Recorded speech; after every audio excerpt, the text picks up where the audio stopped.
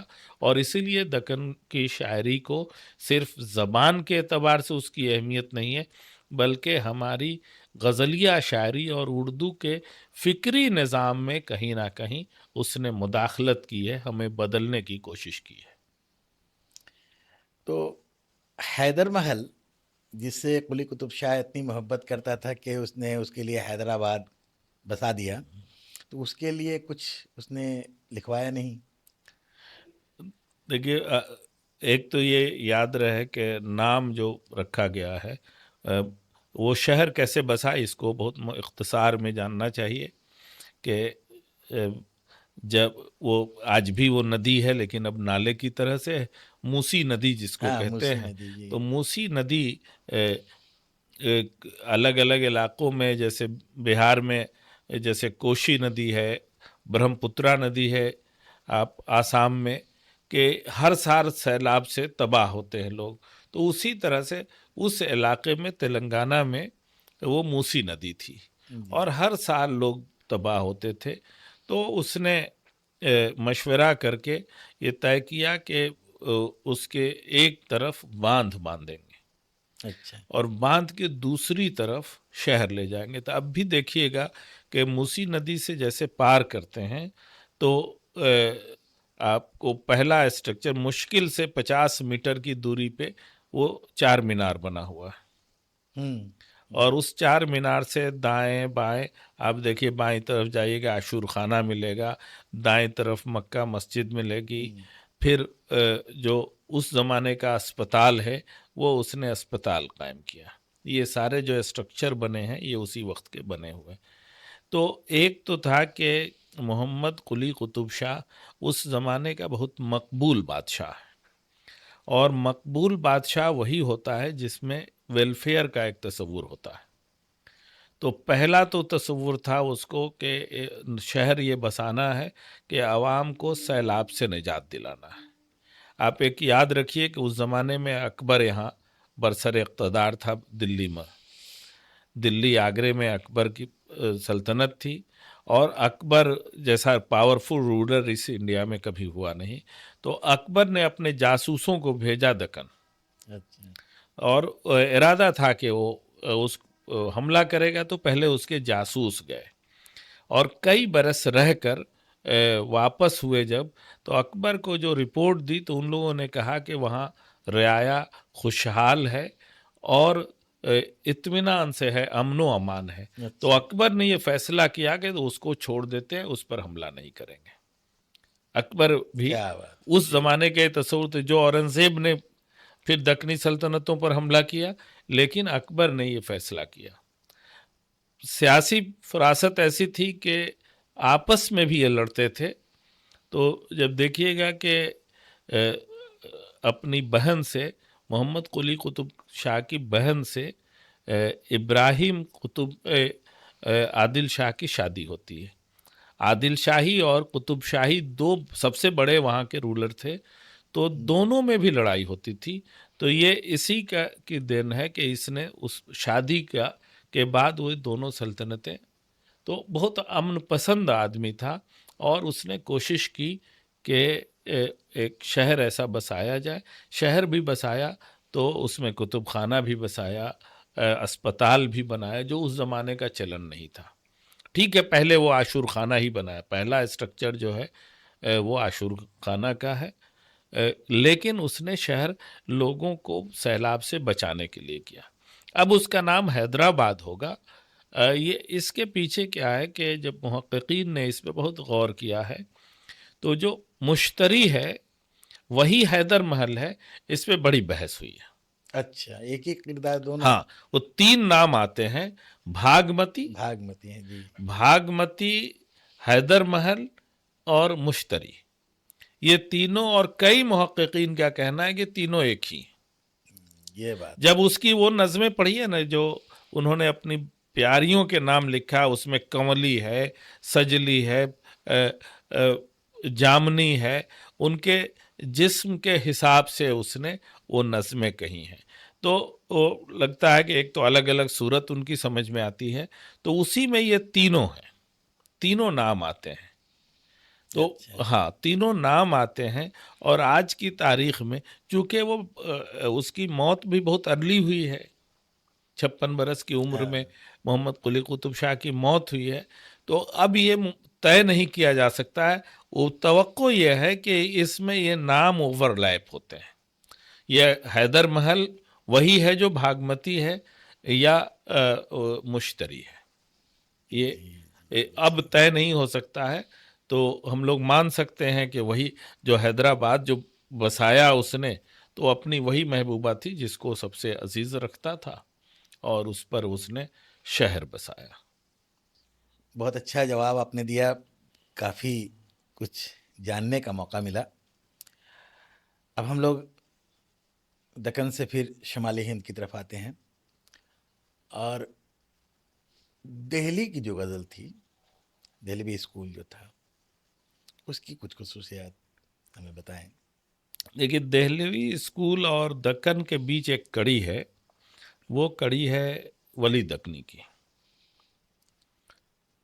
دکنی ایک دکنی جو ہماری قدیم دکنی ہے وہ 17ویں صدی کی ہے، 17ویں صدی کے اواخر سے جو نیا زمانہ آتا ہے وہ ولی دکنی دکن کے مرکز میں نہیں رہتے ہیں، بہت فرق ہوتا ہے کہ مرکز میں ہونا اور اطراف میں ہونا، تو بالکل کنارے گجرات میں تھے۔ تو وہ گجرات میں ہیں، اور احمد آباد سے لے کر اورنگ آباد کے بیچ کے ان کے بارے میں بھی بہت کنٹروورسی ہے، لیکن دنیا ان کی اتنی ہی ہے، اورنگ آباد سے احمد آباد تک، اور وہیں وہ ختم ہوئے۔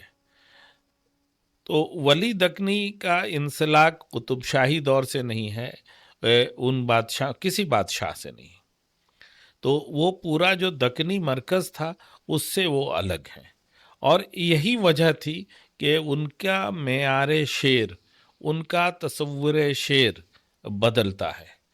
ولی دکنی ملا وجہی نہیں ہے، ولی دکنی محمد قلی قطب شاہ نہیں ہے، یہ فرق سامنے آتا ہے۔ اور ولی دکنی نے جو ایک کام کیا کہ ادبی سفر میں وہ دلی تک آئے، وہ دلی آئے اور دلی کے صوفیہ سے ملے، شعراء سے ملے، اور کچھ اپنے تصور شعر یا اپنے اشعار انہوں نے پیش کیے۔ ایک اس زمانے کا شاعر ہے جس کے ہاں 22 غزلیں ہیں جو ولی کی زمینوں میں کہی گئی ہیں، تو دلی کی شاعری پر ولی کا ایسا اثر ہوتا ہے۔ لیکن خود ولی جب جمیل جالبی نے ایک نتیجہ اخذ کیا کہ دلی کی جو روایت بعد میں بنی یا جو فارسی روایت تھی، تو ولی دکنی اپنے کو دکن سے الگ کرتے ہیں اور اس فارسی روایت کی تابعداری میں کھڑے ہوتے ہیں۔ یہ بنیادی فرق ہے کہ دکنی شعراء کے مقابلے ولی نے اسی دکن میں رہتے ہوئے فارسی روایت کی تابعداری کی، اور فرق یہ آسانی سے سمجھا جا سکتا ہے کہ دیکھتے دیکھتے ولی نے مثنوی لکھی، لیکن بنیادی صنف ان کی غزل ہو گئی۔ ان سے پہلے دکن کا کوئی ایسا شاعر نہیں ہے جو صرف غزل گو ہو یا بڑی تعداد میں جس نے غزلیں کہی ہوں، نہیں ہے۔ اور جیسے ہی ولی نے غزل اپنائی تو یہ پھر ایرانی روایت اور وہ جو مشہور غزلیہ روایت تھی اس کی تابعداری میں آتے ہیں۔ ان کے ہاں تصور عشق جو دکن کا ہے وہ زیادہ سے زیادہ 50% رہ جاتا ہے، لیکن ایرانی تصور ان کے یہاں